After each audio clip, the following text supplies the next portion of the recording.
From the vault, high atop the pastoral center of the Diocese of Camden, you're listening to Talking Catholic. Hello, everyone, and welcome to Talking Catholic, the official podcast of the Camden Diocese.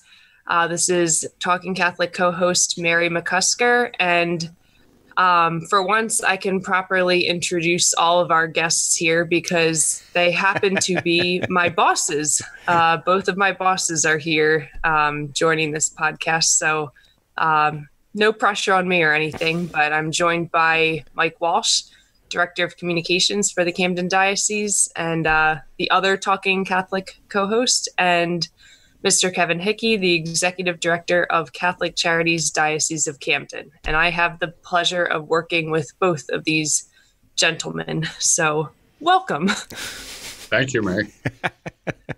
Let's start with you, Mike. How are you doing? I'm okay. We're doing this on a Zoom call, so if the audio quality is not so great, that's the reason why. But for us, it's nice because we're doing it as a video call, so I can actually see the terror in Mary's eyes as she's interviewing Kevin while having me on the call at the same time, as she knows we're harshly I'm cool as a cucumber, Mike. You're clearly projecting. I will admit that I am currently exhausted. We're recording this on Holy Thursday right now, and it's going to go up on Easter Monday. And I know you've been really busy with the live streaming. Yeah, so that's so much on the social media accounts, and you and John Kalitz. I know you guys have been really busy lately. Yeah, it's the bishop has kept us busy, and our colleague Donna Ottaviano Britt has been keeping us busy. The bishop's been doing a lot of masses that we've been trying to live stream as much as we can, we've live streamed every one of them. And then we've also started this week. We did 3 nights of a Lenten retreat, one at various parishes around the diocese. But last night we were down in Wildwood, New Jersey, so it was a late night getting home for me back to the other side of the state.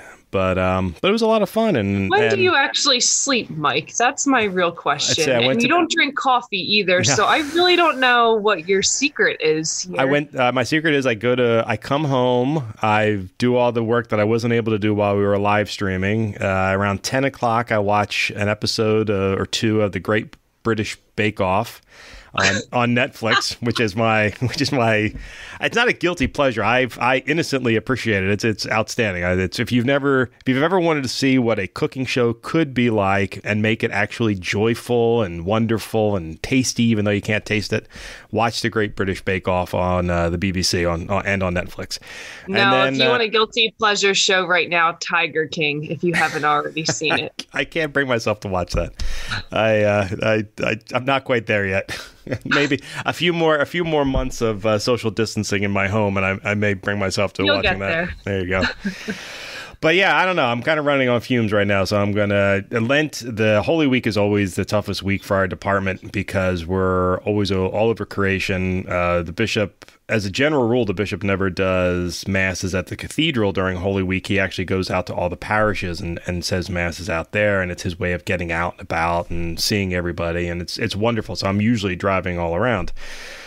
This is ironic in the sense that this Holy Week he will be doing all of them in the cathedral, because we were able to live stream best from there. And but I'm still running around all over creation because we did the Lenten retreats, these online Lenten retreats instead, that were all simulcast on our Facebook, Facebook, Twitter, and what's the other one I'm forgetting? Facebook, Twitter, and YouTube accounts, Camden Diocese YouTube accounts.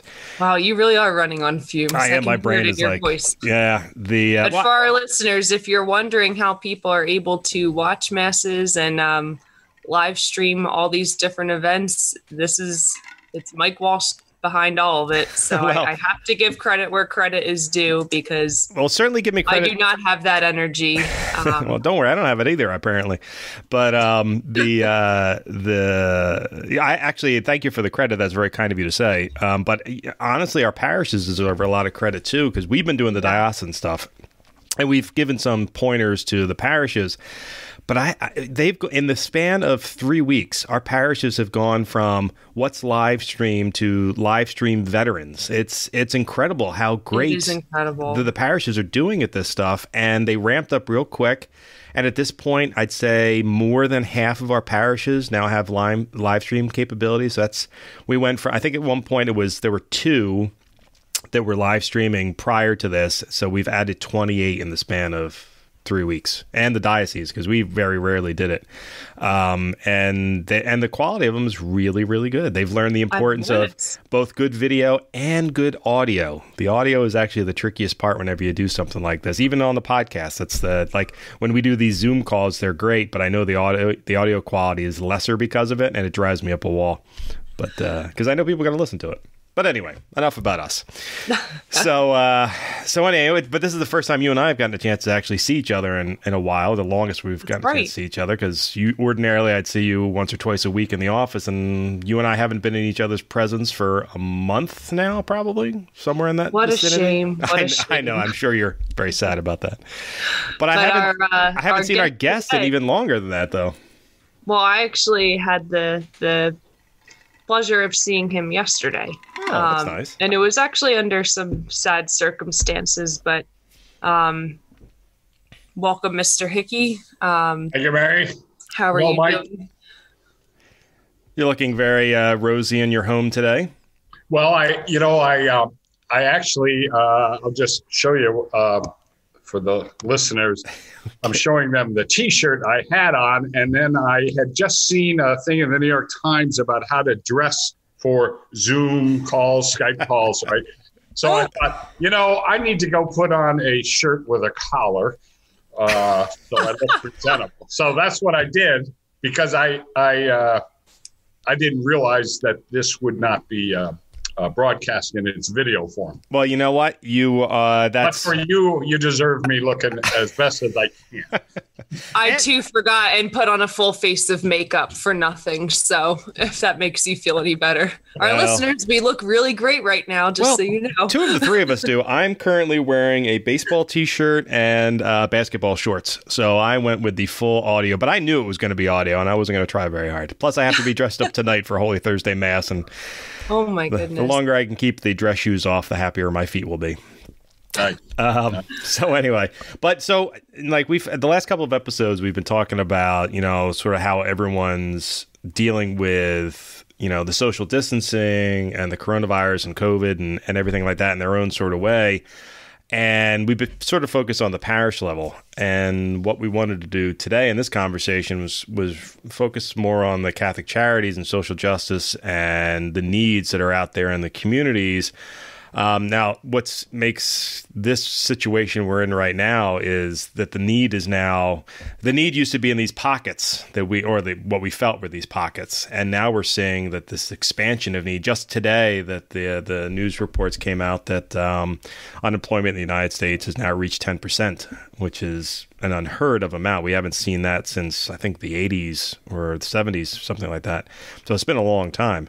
I'm curious, Kevin, what have you been seeing from Catholic Charities standpoint in terms of how need has changed over the last month?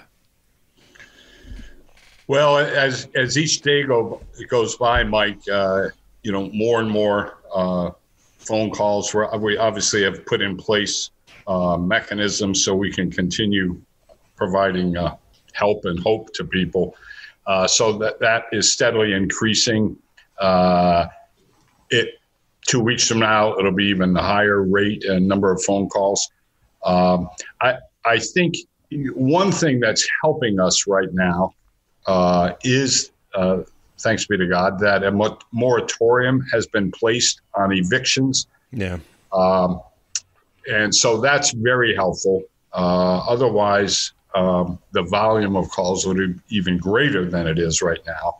But we're through Mary's work, we're trying to get the word out that people don't need to worry about that, at least for the time being. Yeah. Because a lot of people would come to our doors saying, I'm facing eviction. Some people have already been evicted, and they come to our Catholic Charities offices saying, I've been living out of my car.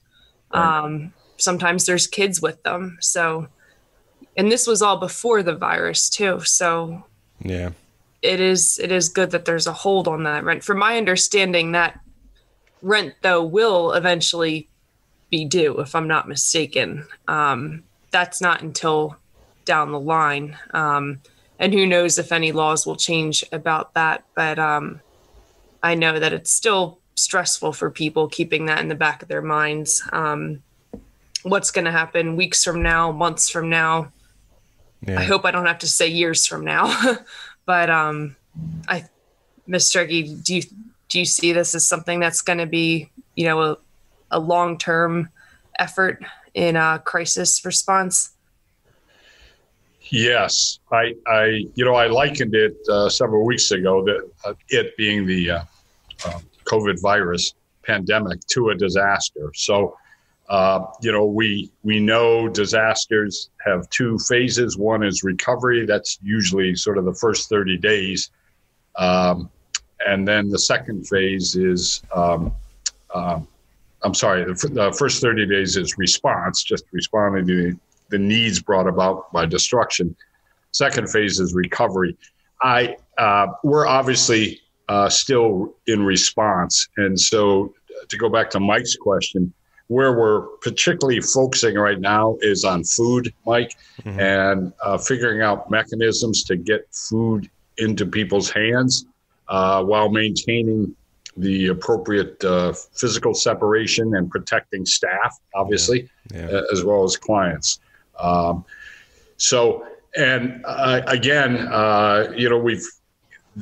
These things, as I think you both know, bring out wonderful, wonderful people and wonderful generosity. And already this week, Mike, we've got a $25,000 donation for food. Wow. From someone that we don't know, but he knows who we are and he knows of our work and he respects Catholic Charities. And so he's sent $25,000. We just got $5,000 from United Way in Delaware, which is covering Salem County. Yeah. And we've now got, there's predictably in the wake of a disaster, money is available out there, through governmental sources and stuff. So we have a fair number of applications in as we speak. So we're waiting to hear on that. So, I always, I think I've learned through all these disasters we've worked in that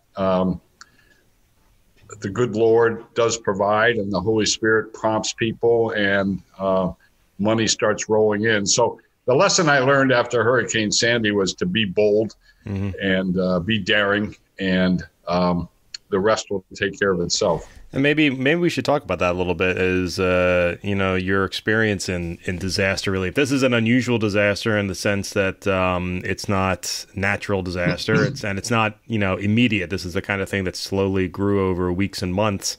I suppose, if anything, and maybe it's most reminiscent of the casino fallout in Atlantic City several years ago. Can you talk a little bit about what Catholic Charities, in particular Catholic Charities Camden, has done both locally and in other parts of the country? In response to the pandemic? Well, actually in response to disasters in general, like you. This dates back long before Sandy, too. I'd say starting with 9/11. And Kevin, you can speak to this better than I can, but I know that we have a long and rich history of responding to disasters both locally and across the country. Yeah, certainly. Well, as Mike said, each one of them has different element, and that's very astute of you, Mr. Walsh. Thank you. I listen to you as often as I can. I don't like to tell you that, but I listen to you. I love this. They never get along, but here we are, brought together on Zoom, and I'm sorry. I'm used to these two bickering, but playfully bickering. Anytime one of them compliments the other, I just brings a smile to my face. I'm sorry to interrupt. Are you, Kevin? Done? You were just getting finished saying how astute Mike is. So, yeah. So now let's show where I was astute, just because I'm not sure where it was. Well, I hadn't thought of it, Mike, but I think maybe the contrast comparison between this pandemic and the casino crisis is an apt one, because I think it's going to be growing, the need. Yeah. Mary just suggested, long term regarding, notwithstanding the moratorium on rents and mortgage payments, that bill is going to come due. Meanwhile, people are stretched, particularly poor people and working people and lower income people. They need to spend the money. There's need there. So, probably by August, September, hopefully, things are maybe returning to normal. Yeah. Although your comment earlier, maybe not. But, what are we going to do when, now, somebody owes $6,000 to a landlord? Yeah. That's not, we don't have $6,000 for every person who might come knocking on our door. So, yeah. But you know what? We'll figure it out. And as I said earlier, good Lord and generous people will provide. Yeah. And this is the beautiful thing. Oh, I'm sorry, Mike. No, go ahead. This is the beautiful thing about working with people like Kevin and people who are used to disasters and crises and, situations where people come in a state of crisis or panic. And then on a larger scale, I'm so fortunate to work with case managers who, I think I've said this in a previous podcast, but just how quickly and calmly the staff has responded to this. And that's under your leadership, Kevin, of course, but just the way everybody, assessed the situation, and you can tell this isn't their first rodeo, and they put all the preparations, plan A, plan B. Okay, if this happens, we'll go to plan C, and just all of the preparation that was done well in advance of when this really hit New Jersey. I was not employed by the diocese when Hurricane Sandy, Superstorm Sandy hit. So this is really my first taste of a disaster which is hit locally, and I just have to say it's incredible to see of course, the responsiveness, but the preparation too that went into this, and how calmly everybody did it, recognizing, this is urgent and it's important and it needs our full attention, all of our energy. And I'm sitting there kind of in panic myself because I'm not trained to be a disaster manager, but it's really impressive to see our staff.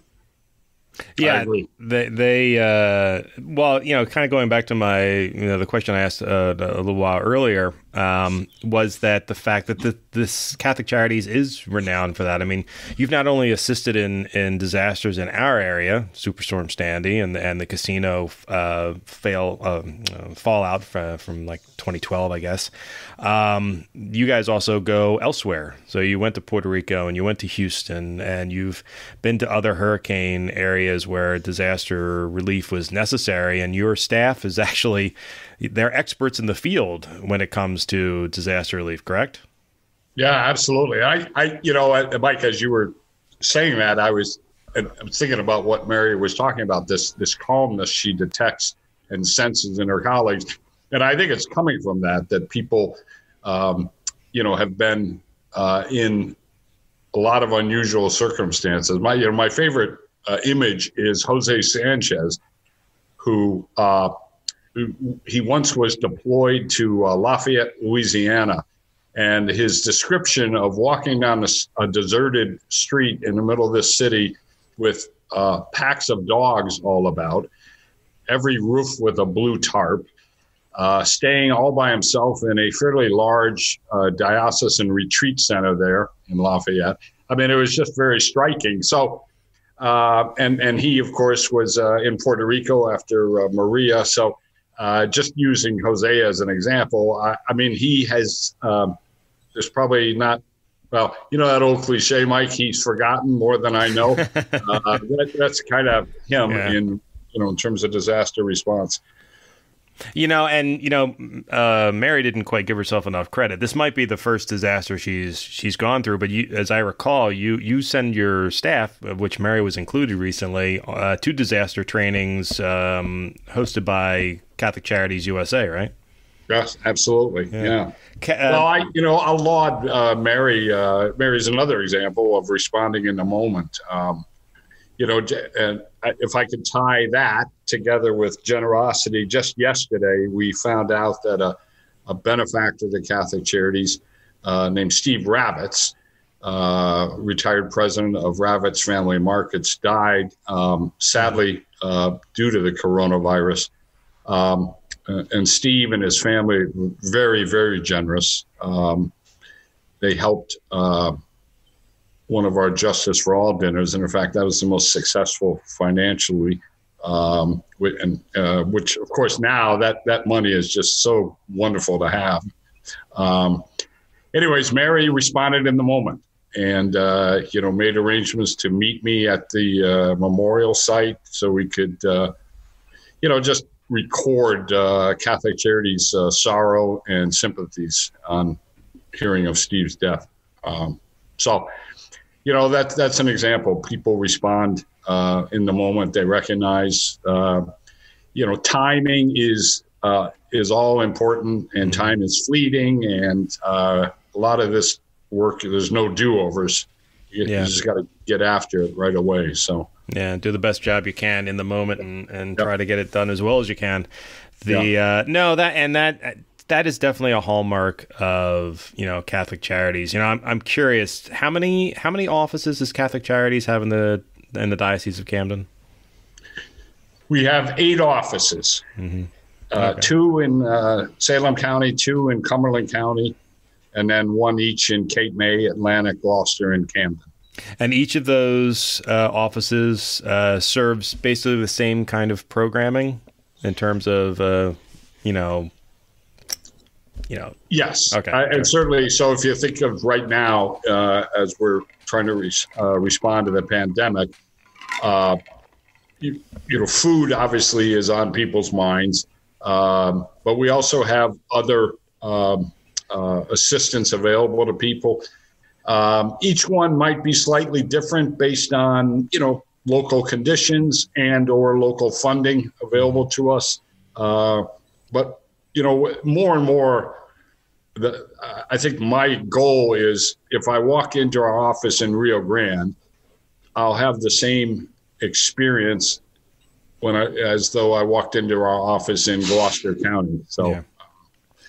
And it's interesting to see, like you just said, Kevin, our mission is the same across the board in every county and every office. But to tie disasters into this, you look at Atlantic City, for example, and how after each disaster, programs develop, programs evolve, staff, take on new roles. And I think a good example of that is in Atlantic City. There was a program created after the casino closures specifically for the thousands of people who lost their jobs at that time. So it's interesting to see how the agency kind of is impacted and evolves with every disaster. And I know for our listeners who aren't in the diocese, can you just tell us a little bit about what happened during the casino closures? This was before my time, and I know it was a huge deal, but Kevin, can you tell us a little bit about that and what we did to respond to it? Yeah. And unfortunately, that disaster is kind of repeating itself. There have been a lot of layoffs in Atlantic City right now in response to the pandemic. The time period you're describing is, layoffs were happening, lots of layoffs. And, we were trying to respond in that case with, basic needs assistance. Really what Matthew 25 says, hunger, clothing, shelter, a welcoming smile to people who are undergoing a lot of stress. Now, again, this notion of being bold, being daring, we didn't have a lot of money. United Way was very helpful to us. We had Justice for All funds. But of course, that's, that we'll go through that kind of money quickly. Mm-hmm. But because of that, two wonderful people who had once worked in Atlantic City, I don't think they'd mind if I named them. Would you, Mike? I think they'd be okay with it. Yeah. Barbara and Tom Burke, who at the time of the casino crisis were living in Connecticut, but both had strong ties to Atlantic City. Tom began his career in the gaming industry there, and they're both have Jersey connections. They're both from Jersey originally. Anyways, they read an article online, I'm assuming, maybe in the Atlantic City Press, and called the reporter and said, how do we get in touch with this guy? And she connected the Burkes with me, and they were and continue to be extraordinarily generous to Catholic Charities. And their particular focus, as Mary suggested, was on employment and helping people who were losing their jobs at the time to get reemployed as fast as they could. And so that work continues. So that's it's a good example of trying to be agile and flexible and respond in the moment, but then trying to develop some long-term services around that. So we've continued that, and of course they've continued to support us. Yeah. And in fact, the Burkes called me 10 days ago and said they was going to provide us with some further funding. So that's good to hear.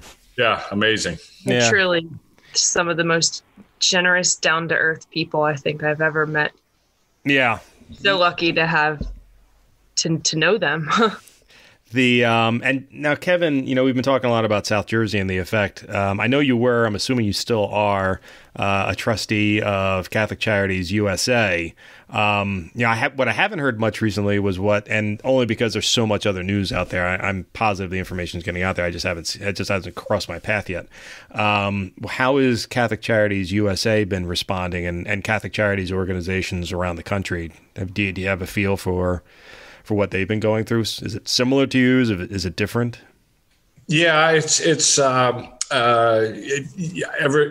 every agency is 170 Catholic charity agencies across the country. So they're all under varying degrees of stress. I would say particularly stressed are agencies that operate 24-hour, 7-day-a-week services, mm-hmm. and that would be emergency homeless shelters, transitional shelters. That's proving very, very difficult. You can imagine staff being a little uneasy about working. Yeah. They're having to pay, incentives to ensure they have full complement of staff. So, so if you think about that, the normal stress of just trying to provide services, and now on top of that, you've got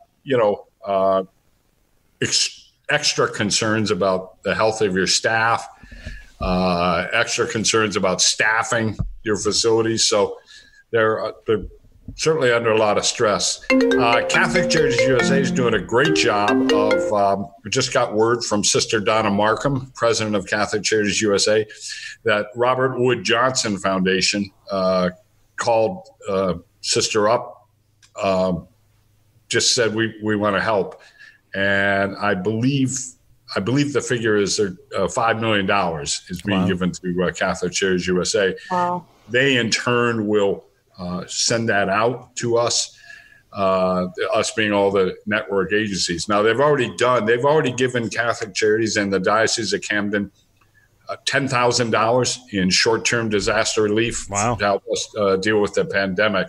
And I'll tell you that was such a simple process, one form, able to get it over to Bishop Sullivan for his signature and get it down there, and the money's already in our account. And we're going to use that for food, just to make sure we've got enough food across the different pantries in our network here. So they're working really hard.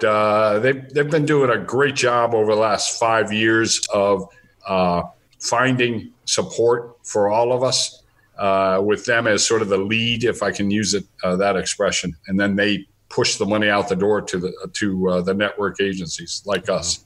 Yeah. And it's interesting to see the kind of the camaraderie and support among all the different Catholic Charities networks across the country, because, when this pandemic kind of hit the United States, there were certain states affected more than others. Right now, I think New Jersey has the second highest number of cases. New York has first, California is in third, and all of that can change, but the progression is interesting. And I spoke to one of our colleagues, Jennifer Dyer, who I know you all have met. And she said, it's important for the Camden Diocese and, the diocese in New York and California and other places which are kind of really seeing the impacts of this to share the best practices and, how are you guys responding to this? Because for other people and other states haven't really dealt with it the way we have yet, but they're anticipating facing similar problems. So it's so helpful to have that network of support and, advice and recommendations and just sharing resources about this is what we did. You guys could implement the same program or same practice. And people have gotten so creative at our sister Catholic Charities agencies, just the way they're thinking outside the box. And it's amazing to see that and have the support. And it's interesting, people reaching out to us asking, hey, what did you do, when you faced, and then they name a specific example, because I know a lot of other states are anticipating kind of getting hit with the same, the way we have, the way New York has. Yeah. Yeah, actually, have you had a chance to talk with your brethren in New Jersey, the other executive directors in New Jersey, about what they're going through? Yes, Mike. We gather on pretty regularly. Usually 6 times a year we'll meet in person. We just had a meeting virtually, 2 weeks ago. Mm-hmm. They're as Mary suggested, under stress, but they're coping. We, the 5 Catholic charity agencies, were approached by the New Jersey Department of Human Services to get up and running a kind of a resource for people. And they approached us because of our work after Hurricane Sandy, where all 5 of us, banded together and provided to the entire state in New Jersey disaster recovery. So, interestingly enough, in New Jersey, there's 21 counties, yeah? Mm-hmm. And Catholic Charities is present in every single one of those counties. Really? Yeah. So that's, and we're trying to we're always trying to figure out ways to leverage that wonderful presence, notwithstanding that each of us are separate from one another, but we do work together. Hey, Mike, can I just go back to an earlier comment Mary was making about people here and how they responded? And I feel like a particular compliment is due to the IT office headed by Joe Torrieri and our finance led by our controller, Bob Waite. And talk about creativity. And this happened this was happening 2 weeks before, we kind of went into this social distancing and physical separation. They, because of their their knowledge, their experience, were able to set up a lot of systems for us that enable us to be remote, to be available to people. Mm-hmm. And the finance office has come up with some streamlined processes so we can turn around money quickly, at the same time adhering to good accounting practices. So a lot of that behind the scenes work is just you know that they're important and that they keep us all afloat as staff. But I think it really hit a lot of people. Wow, if it were not for their knowledge and expertise, like, we would not be able to do this. They really came through the IT department, finance department, and things that a lot of people wouldn't even think of. Like, this document requires, they don't accept electronic signatures. Well, what do we do? And there's a lot of that behind the scenes operational stuff at Catholic Charities. And for me, I that was kind of a shock to hear, like, oh my goodness, all of the things we have to consider, not just, of course, helping clients, but all of that work that takes place in our office, and at every level and every department, the ways that everybody had to change and adapt, but they've done that. I'm going to make sure that my wife hears this, because she's a financial analyst, and she very rarely gets to hear accountants being referred to as heroic in their jobs. But the truth of the matter, this is a situation where everybody has to step up in some way, and it was so fluid, and it came upon us, in a weirdly, even though we all sort of saw it coming, it was very quick, and we did as much preparing as we could. But until it actually happens, you can't really fully be prepared. And so now here we are, becoming experts at how to do our jobs without ever seeing or touching or breathing on each other. Which for us introverts, that's a great thing. Not that bad. Although, I've said on this podcast 100 times that I'm an introvert. I will fully admit that this is even a little bit too much for me. It's I fully admit that I am not I am an introvert who is not a homebody. And it is tough for me to spend this much time at home. I'm curious, how have the two of you been handling this sort of quarantining and isolation? Mary, after you. Oh, well, Mike, I'm kind of on the same boat. People hear introvert and they picture shy, and they don't like to talk a lot or socialize. But in reality, introverts, they might like that. They might like the socialization part of things, but then they just kind of need to go home and crawl into a hole, and that's how they recharge is through alone time. But I'm kind of on the same boat as you. I'd say this is even too much for me. I realized that when I was walking. I know it sounds weird to say, because I see Kevin sort of smiling over there, but it's chuckling. Yeah, it does. I'm not one that's had to, like, I'm aware of my own issues. I know I got personality traits and quirks and stuff like that, but it is, you do become.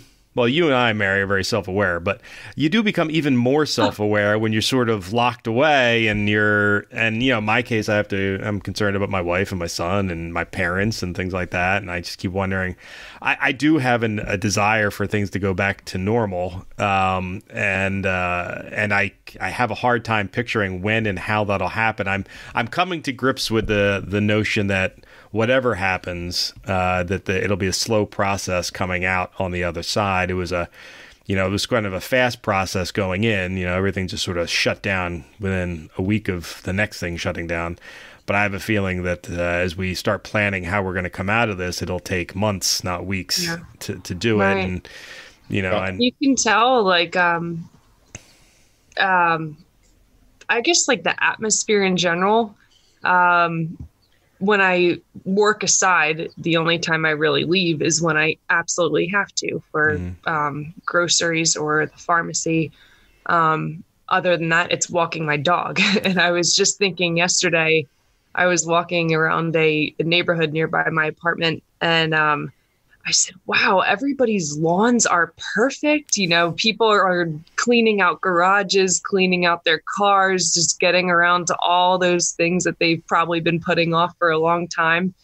And beyond that, when I pass by people in the street from a distance, sometimes someone will just strike up a conversation like, oh, what kind of dog is that? Oh, well, how are you doing? And I'm thinking, wow, people are a lot more talkative. And then it dawned on me, people are really just missing human interaction. Because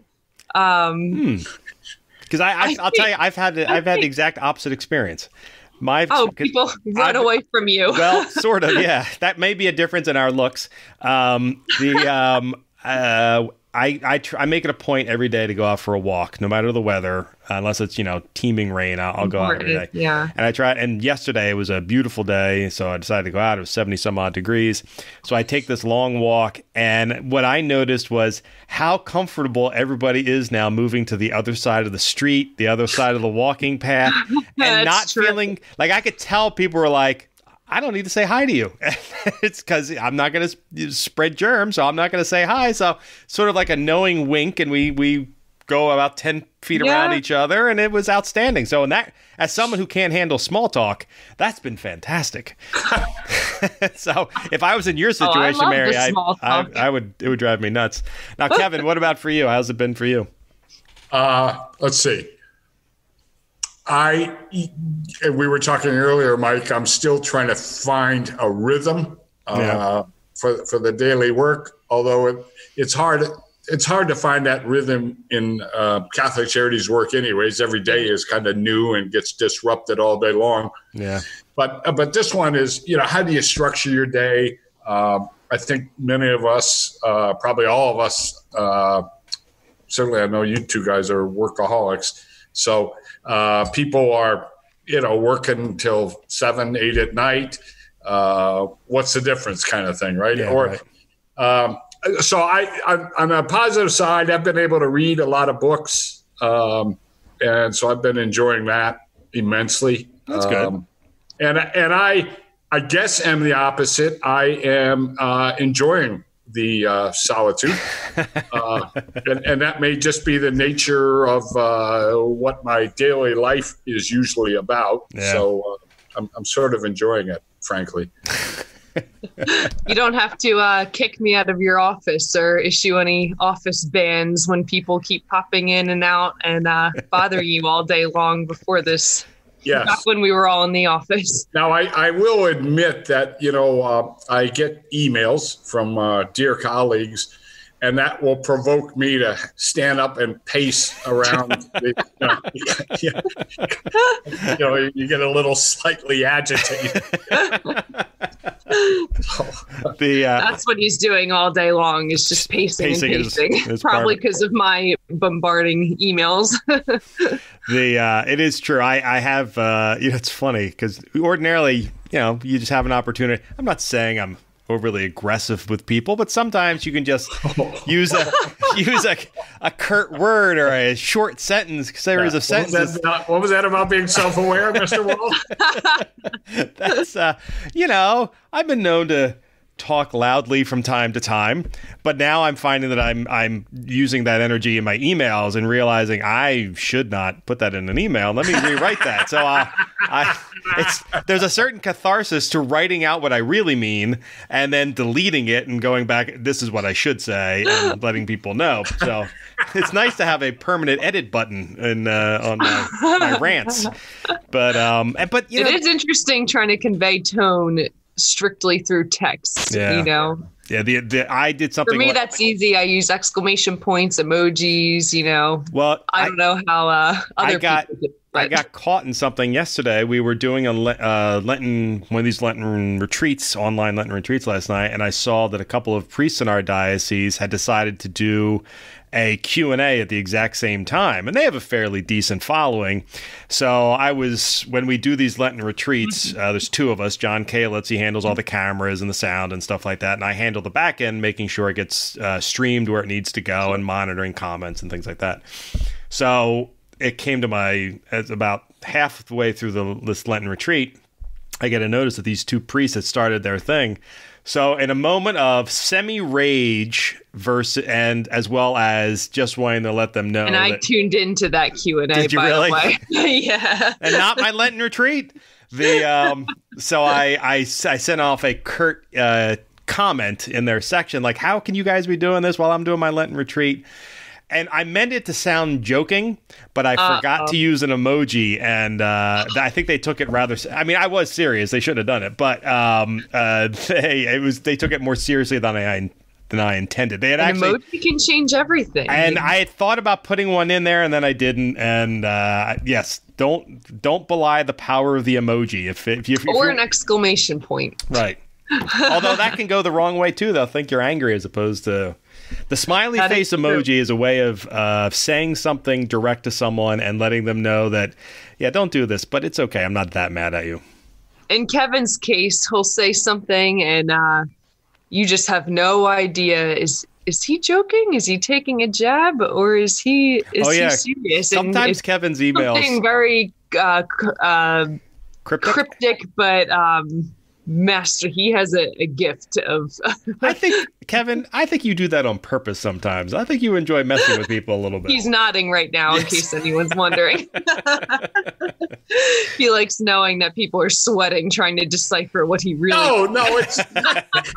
No, I don't enjoy that. No, that's not true. Listeners, that is not true. That is not an accurate description of Kevin Hickey. It is true that I will use them to sort of maybe put a little break on what I feel is a lot of energy, and I'm wanting a little space to consider what was just said to me. Yeah. Mm-hmm. Well, that's why. That's a wise use of your skill sets. Yes, I understand. But if I'm being totally honest, okay, it is. I will admit with here we go. Your co-host Mike that I will take shots. Yes, of course. Crank up the volume on his microphone. Mike. Let's hear it. It's over. Well, that's the thing is that, it's just the humanity of a situation. And well, that's really the truth of it. And certainly people who are listening are going through this themselves that, we've all had to sort of like relearn how to exist right now. So my wife has been working from home since November, and my son has been off from school. Not off from school, has been basically homeschooled. How's he doing? I'll get back to that in a second. So my son has been, his school, his in-school activities ended like in the beginning of March, and they moved to this distance learning. He's in Catholic school near us, and actually it's been great for him in the sense that they have him so filled up with work that his day is pretty regimented actually, and because my wife's been working from home, she can work with him while I'm doing all this stuff. And to go back to your question, Mary, I think kids of this age are perfectly situated for this distance learning. They're on their iPads all the time anyway. That's how because he's an only child, that's how he's always hung out with his friends anyway. So he'll be online playing Fortnite, he'll be playing Roblox, he'll be playing whatever games he plays with them, FaceTiming, Snapchatting, all that kind of stuff. And so I haven't seen any negative effects on him psychologically at all. I just have to make sure he's an athlete type. So we make sure we go out and, get exercise and stuff every day, which is certainly good for me, who is long ago was an athlete. But where it has been interesting is my wife and I interacting has been the thing that I've had to get used to because, until she started working from home in November, she and I have been professionals our entire life. We're constantly out. We would see each other awake maybe 2 hours a day most days. Now we see, that's okay. It was our lot in life, and we're fine with that. Well, now we're seeing each other all the time, and I've realized that I'm kind of the interloper in the house. Like, I'm the element of the house that wasn't here all the time before. So I made a conscious decision to not... I've only been really home over the last 2 weeks. So, she had already sort of established her role in the relationship with Jack and his schooling and stuff like that. So unless I'm requested to assist them, I don't get in their way. They have their system. Now you're stomping on everyone's toes. Well, that's what I didn't want to do. So same thing related to the household. She's got her way of doing the household. So I have to sort of figure out where my fit in all of this is because the one thing I don't want to do is make anything worse. So I don't want to come in here like, well, I'm home now, so these are all the things that are going to be done around the house, and find myself murdered in the middle of the night. So I have a very strong-willed wife. And so I have to admit, even though it's been kind of peculiar for me, the last 2 weeks have actually been kind of nice. It's like we seem to be getting along, but I have learned that I'm not a morning person, and my wife made the mistake of talking to me at like 8:30 this morning or 7:30, whatever the time it was. Oh no! And I was like, honey, I'm going to go take a shower. Because my brain just wasn't ready to have a conversation yet. And then I took my shower, came back down again, and we had a lovely conversation. But, It is interesting to see and hear from, how household dynamics change. And that includes our clients even. I mean, that's like a good positive example that you just, I think positive that you just said. No, it is positive. Yeah. My wife's hasn't killed me yet, so I'm assuming it's okay so far. Yeah, but the reality is like when, people are suddenly home all the time, things change. And I know we've seen that at Catholic Charities, people who they're not used to having their kids home all the time. People who live paycheck to paycheck, they're not used to, having to feed their kids all the time. Yeah. So it changes, a lot. I know that domestic violence rates have gone up, but we've gotten a few of those calls too. So that is something that I've been trying to keep an eye on. I mean, I know I'm sort of jokingly talking about my wife murdering me, but that's honestly that when this all came to fruition, my two biggest worries were domestic violence and if you've ever seen the Purge movies, the lawlessness that goes through, when things like this happen. And I've been very happy to see that, at least in my town, there haven't been any negative effects that I've heard about. I know the domestic violence stuff has definitely been happening, but because I've seen the police reports about it. But it hasn't reached epic scales, and I am pleased to see that. Yeah. In my, I don't know if you guys have the Neighbors app or the Ring app. No. But it's basically you buy a camera, you stick it on your front door, and it connects to an app called Neighbors. And it's a really great way for people to post about anything from, hey, I lost a pet, here's a picture, keep an eye out for it, to I just saw, something really suspicious going on. And there's a video that people can show, like, this person has been standing on my porch. Now, I don't have a camera, but I have the app, and there's been some weird stuff happening. Well, people are the around police a lot more. can alert the people in the app. There's been because I live close to Lindenwold, especially there's been car break-ins and I don't know, you see people kind of taking advantage of a situation like this, but then you see, I guess you kind of see the best and worst of humanity. I saw a message the other day that said, I live in this area, and I just want to make everybody aware, all of my neighbors aware, that if you're in need of help, I'm here. I'm happy to help with groceries or any errands like that. And I almost just started crying, You, Mary? I find that hard to believe. Yeah. So, Kevin, as we're wrapping up in these last 2 minutes, do you have any final thoughts for people as they're considering, how they should be spending their time or how they could be of assistance to Catholic Charities?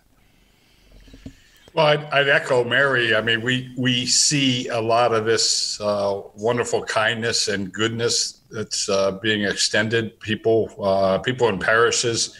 I was on a phone call with Life and Justice ministers last week, and it's just remarkable the ingenuity and kindness that's occurring within parishes as they try to serve their local communities. So that is really inspiring to see that. I just ask people to spare a thought for all the different Catholic social ministries in the Diocese of Camden, including Catholic Charities. Certainly would welcome any support people care to give. It'll be very helpful to a lot of people, and it'll be put to good use too. Yeah. So, and it's CatholicCharitiesCamden.org, right, Mary? Yes. If anybody is in need of help or does want to make a gift or a donation, please visit our website, CatholicCharitiesCamden.org.